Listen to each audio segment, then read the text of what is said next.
There's a tour already set up. I'm going all over the place to wrestle and then sing a song or two, do a monologue, things like that. You know, I always wanted to be a luchador.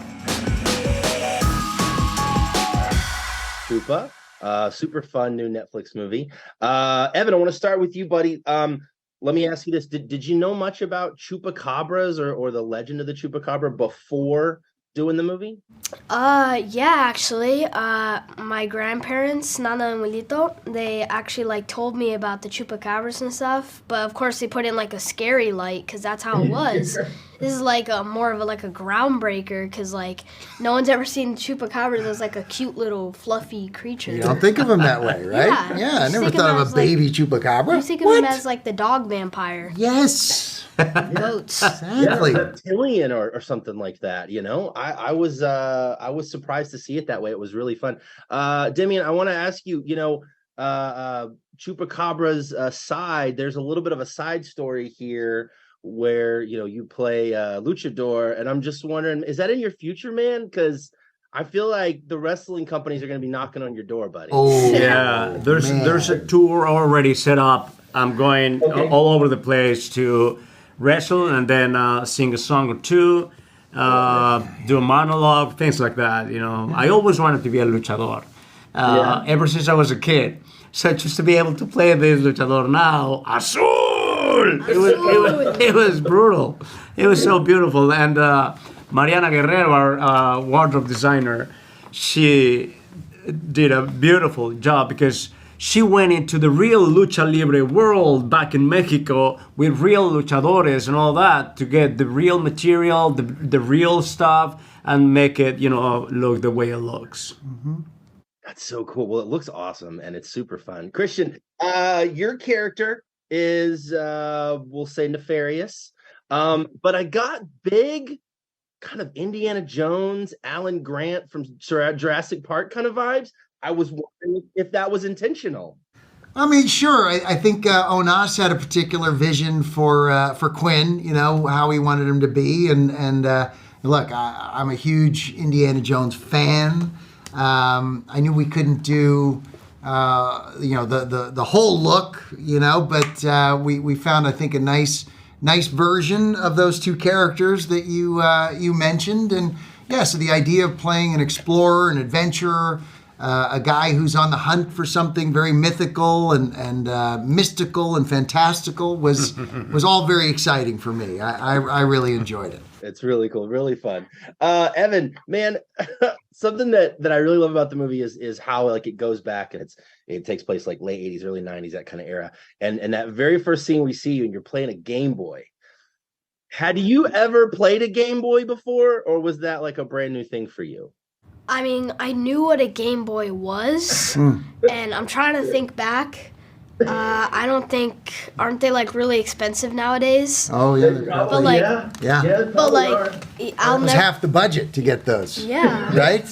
I'll never forget that Game Boy. That was really cool. It had real games on it, and it was just fun. Sometimes I wouldn't even focus because I was playing the game. Yeah, that's how it is for the games. I know. Yeah, I know. That's what happens. It feels so good to hear that a Game Boy is still as life-changing now as it was for me. It's fun. Yeah. You don't need any of the fancy smancy stuff. You got a Game Boy. Game Boy. What more do you need? Yeah, one more. You need the fancy schmancy stuff. You don't need that.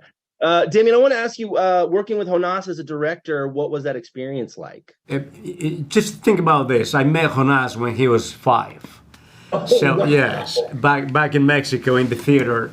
And so just to watch him grow and to watch him become this phenomenal director, after I saw Desierto, I was just, I knew that this guy had it, and when he invited me to be a part of this film, I couldn't be happier because he made the whole thing look real and fantastic, which is pretty much what we needed, and he made sure to bring all the key creative people into it.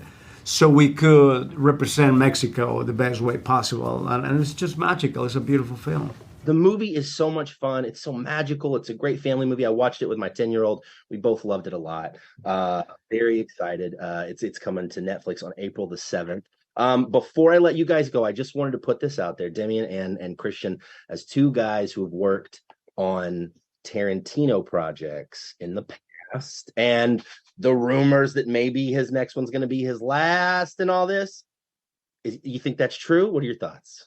I mean, I think it's a horrifying thought that would be his last movie, right? We have to convince him, to change his mind. I know. That cannot be the end. It cannot be the end. No, it cannot be the end. Something's got to be done. We have to talk him to consensus. He's always been a wild and crazy guy, but that would just be why rob us? Why? He's just so brilliant and so amazing, and to put it all, that would be just wrong. Wrong. It would be terrible. I concur. Thank you guys very, very much for taking time to chat. I really appreciate it. I'm very excited to talk to you about the movie. I had a chance to watch it. I watched it with my 10-year-old. Oh, wow. We both really enjoyed it. It's so fun. It's so much adventure, so much heart. Would love to know a little bit about kind of the origin of the story and kind of how it evolved to, what it became. Well, to be honest, this is a movie I made for my kids. I have 2 kids, and I spent most of the pandemic watching movies with them, and just also I keep watching movies with them. And a lot of the films we watch are movies that I grew up with, like E.T., Jurassic Park, Gremlins. So I suddenly became very excited to be able to make a movie like that for my kids. And when the project came in and I realized that it had that DNA, it told the story of a kid with a magical creature, but it did it with the chupacabras, I became even more excited because, I grew up in Mexico in the 90s, so I was well aware of the myth. And as a kid, I heard about it all over the news. I was very excited about it. So I realized that this project would allow me to do a big, fantastical movie for kids, but that would portray the context of where I grew up in, and so that was important to me. I really love how you soften the sort of image of the chupacabra and create it more kind of as a realistic animal. The idea that, yes, it's kind of scary, but it's also kind of sweet. I thought that was a really fun angle and direction. Was that an important aspect of the story for you?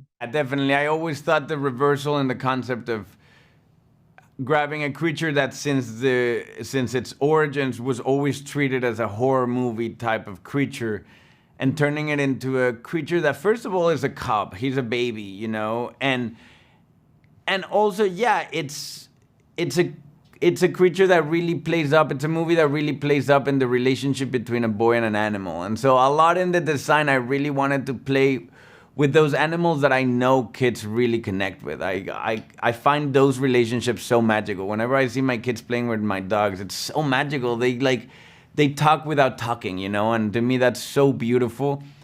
To the point that even when we filmed the movie, I made sure that Evan, the kid that plays Alex, always had a dog to interact with. Whenever he's acting with Chupa, there was a dog on set, Harper, who was incredibly cute and really well behaved.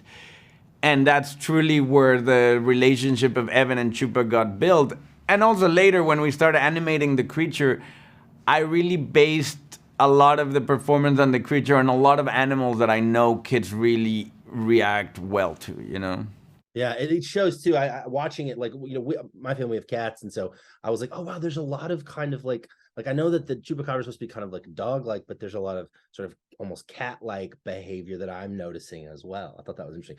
I think you have a whole career here ahead of you now, a new career, Jonás, with converting once terrifying mythical creatures into family-friendly films. I think you should consider Creature from the Black Lagoon.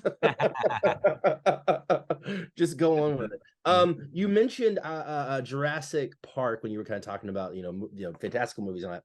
And I something I mentioned to Christian was I noticed that his character was a little bit sort of Indiana Jones or Alan Grant like, and I wondered if that was sort of intentional. Yeah, definitely. I mean, a lot of the movie is filled with Easter eggs from all those Amblin-esque movies. I mean, E.T. being the main one, there's a lot of E.T. Easter eggs throughout the movie, but to me, I really in making this movie, I overwatched all of those early Spielberg kids movies because, like, you know, I watch them way too many times. There's never too many times, but you know, and definitely in Building Queen, I like there was a lot of Sam Neill in Jurassic Park. You know, like I think I'm really interested in the fact of having a character that is an antagonist that is chasing after your monster, but that he has a purpose. You know, he's not just there to trap a monster. He has a scientific reason to do it. You know, even in E.T., the man with the kids that is going after Elliot, once you get to talk to him, he's like a kid that since a kid has been fascinating with aliens, and like he has a chance, he's gonna take it, you know. And so in Building Queen, we really wanted to give it all that dimensionality that those great antagonists have. You do a lot of trope flipping in the movie, and I think that that's a really, really cool, you know, thing for people to see, is that you can still do this kind of movie without having to do all the kind of like typical stuff that comes along. The bad guy doesn't have to be the worst person in the world and bloodthirsty and all that. Like maybe he's just kind of misguided, you know. That's more real life. No, definitely. I mean, I think, you know, like Quinn's not a bad guy. He actually has a purpose, like a good purpose to capturing these creatures. It's just we love Chupa and we don't want him to do it. Something else that I really love about the movie is I love Demián's luchador sort of subplot a little bit there. And listen, I'm just saying that could be a great movie. I mean, we do a whole luchador movie with Demián and you behind the camera. I'm just throwing it out there. I mean, I love lucha libre as a Mexican. You know, you grow up with lucha libre. I was a huge lucha libre fan, like, you know, because it's such a beautifully acrobatic sport. It's like a form of martial arts, but like insane, like that we've never seen before. And it's also a very narrative sport, you know, like each wrestler, each luchador has its own mask, and each mask has its own narrative, and there's a narrative of characters against characters. So, you know, to me, when like we were reworking on the script, and I wanted to bring in this character of a grandfather who like brings in the stories to the kid, lucha libre became a really fun element because I knew I was gonna be able to play with it a lot. Well, it comes across really cool, and the movie is just phenomenal. I really enjoyed it. It's coming to Netflix. Everybody's gonna be able to watch it April the 7th. Jonás, thank you so much. Thank you so much.